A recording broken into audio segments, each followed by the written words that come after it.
Lourde tâche pour Olivier Azam qui est néanmoins pressé de rentrer dans le vif du sujet et ses joueurs ne vont pas le décevoir en début de rencontre en s'appuyant sur l'une des forces de la saison dernière, la mêlée fermée.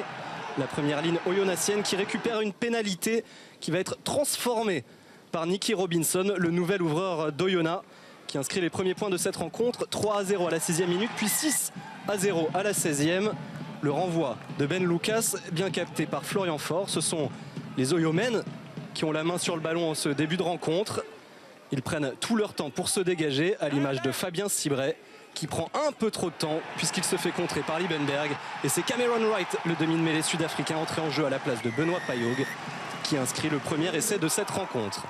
6-5 pour Oyonnax, qui se remet de ce coup dur, ce contre de Cameron Wright pour réinvestir le camp montpelliérain, à l'image d'Olivier Missoup qui va défier la défense du MHR. Le ballon qui va être libéré pour Fabien Cibret qui sert Doug Kodjo, qui a Silvertian à sa gauche mais préfère conserver le ballon. Bien lui en a pris puisqu'il inscrit le premier essai oyonnaxien dans cette rencontre. 13-5 en faveur d'Oyonnax à la 23e minute. Jake White se fait du souci en tribune. Montpellier est mené, mais Montpellier va réagir aux alentours de la 28e minute. On est dans les 5 mètres oyonnaxiens. Wright qui peut servir Lucas, la croisée avec Smith. On essaye de fixer cette défense oyonnaxienne. C'est Kylian Galitier qui provoque un nouveau point de fixation. Les ballons sont rapides.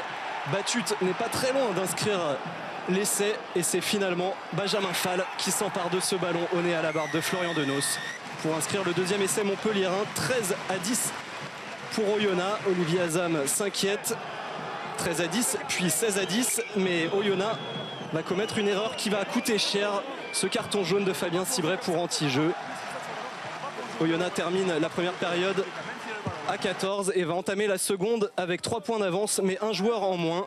Abdelatif Benazi regarde cette deuxième période d'un meilleur œil puisque ces joueurs vont envoyer un peu plus de jeu, à l'image ici de Benjamin Fall qui poursuit au pied et peut servir Jesse Mogg qui s'empare du ballon pour inscrire le troisième essai montpelliérain.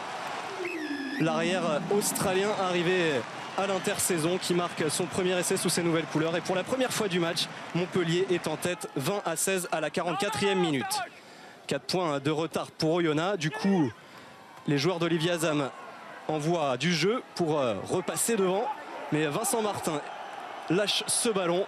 Le turnover va profiter à Smith qui peut servir Nagusa, qui dépose Silvertian pour resservir son centre Andrew Smith, qui va inscrire le 4e essai montpelliérain dans cette rencontre. 4 essais à 1, le point de bonus offensif est dans les poches du MHR. Et on revoit ce plaquage décisif de Silière qui provoque la perte de balle de Vincent Martin. Et derrière, le travail de Nagusa, le Fidjien, qui offre cet essai à Andrew Smith. 30-19, les Montpelliérains ont pris le large. Et les Montpelliérains vont enfoncer le clou en fin de match sur une pénale touche. Ils prennent le meilleur sur le pack d'Oyonnax et c'est Timani qui va s'extirper de ce maul pour inscrire le 5e essai montpelliérain dans cette rencontre. 35-19, victoire bonifiée pour Montpellier.